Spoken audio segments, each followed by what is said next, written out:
कैसे हो? ठीक हो आप? Yeah, I'm well, thank you. ठीक है। सचिन जी, ज़रा दो चार शेयर ज़रा चेक करके बताइएगा इनमें क्या करना है। मैंने ये रोल ओवर के हिसाब से भी पता कर रहा हूँ और अगली सीरीज़ के हिसाब से भी। हाँ, एनबीसीसी मान लो मेरे पास पड़ा है तो मैं क्या रोल ओवर कर जाऊँ? और दूसरा, अगर नहीं है तो क्या अगली सीरीज़ में प्लस कर दूँ एनबीसीसी? हाँ जी डिम्पी जी, मुझे लगता है कि नेक्स्ट सीरीज में प्ले करने जैसा तो हाल फिलहाल के लिए स्टॉक नजर नहीं आ रहा है। अगर है तो मेरे हिसाब से एग्जिट कर लेना चाहिए, बिकॉज स्टॉक जो है थोड़ा सा अंडर परफॉर्म करते हुए नजर आ रहा है। अपने इंपॉर्टेंट दोनों की मूविंग एवरेजेस 100 एंड 200 के नीचे स्टॉक मूव करता हुआ दिख रहा है। रिसेंटली एक पुल बैक जरूर देखा है, बट वापस से हायर साइड से कुछ रिट्रेसमेंट्स देखने को मिले हैं। और वो लेवल्स है एक इमीडिएट रेजिस्टेंस जोन है विच इज नियर अराउंड 86 के आसपास में था। यहाँ से हमने वापस से एक सेलिंग प्रेशर आता हुआ देखा है। मुझे लग रहा है थोड़ा सा और डिप यहाँ पे देखने को मिल सकता है, करीब 79 और 78 तक के लिए। वो एक लेवल्स हो सकते हैं, यहाँ से फर्दर कुछ एक पुल बैक मूव देखने को मिले वापस। बट करंट मार्केट प्राइस से स्लाइड और फर्दर वीकनेस हो सकती है देखने को मिले। तो ज़्यादा बड़ा एक्सपेरिमेंट करना नहीं है। अगर आप इसी सौदे में आपको पैसा बन रहा है तो एक बार काटो, अगली सीरीज़ का अगली सीरीज़ में देखना, ये मानना है सचिन भाई का। और स्टेट में हम देख रहे हैं कि कुछ कुछ शेयर ठीक ठाक परफॉर्म कर रहे हैं और लोअर लेवल से अच्छी स्ट्रेंथ आई है मैक्रोटेक डेवलपर्स के शेयर में। लोढ़ा आज भी हम देख रहे हैं कि दमदार प्रदर्शन कर रहा है, 2% के आसपास की तेजी दिख रही है और रोल ओवर्स भी ठीक ठाक हैं अगली सीरीज में, अभी तक के जो आंकड़े दिख रहे हैं। किरण जी, लोढ़ा के टारगेट्स आप क्या देख रहे हैं और क्या नई तेजी करने के लिए भी सही पिक है या फिर जिसके पास है वो अपने स्टॉप लॉस को ट्रेल करके बने रहे इसमें?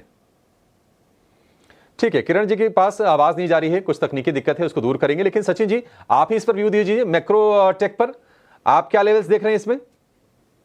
वेल, एक छोटा सा रेंज में फंसा हुआ नजर आ रहा है अभी स्टॉक। मुझे लगता है वो रेंज है करीब 1230 से लेके 1190 के बीच की। 40 पॉइंट्स के मोमेंटम जो है, 40 पॉइंट्स की इस रेंज में जो है वो मोमेंटम कंटिन्यू होते हुए नजर आ रहे हैं। मुझे लग रहा है 1230 इंपॉर्टेंट लेवल रहेगा, और ये लेवल्स जैसे ब्रेक होते हैं अपसाइड पोटेंशियल करीब 1270 और 1300 तक के लिए देखने को मिल सकता है। सो बाइंग के पॉइंट ऑफ व्यू से 1230 के ऊपर ही मैं बाइंग रिकमेंड करूंगा।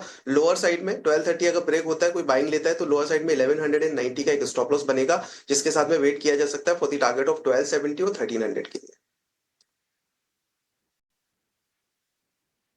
ठीक है, डन। एक आखिरी सवाल महेश भाई आपसे, उसके बाद फिर आप भले जा भी सकेंगे, क्योंकि मेरे को पता लगा आपको थोड़ा काम है।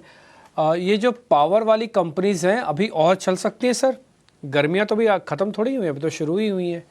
एक दिन का प्ले थोड़ी ना इनके साथ, तो अब रहेगा महीना डेढ़ महीना। पीएफसी, आरईसी, वोल्टास, सिम्फनी, ये जो पूरा पावर पैक वाला एरिया है, कोई एक शेयर आपको जो ठीक लगता हो बता के जाओ सर।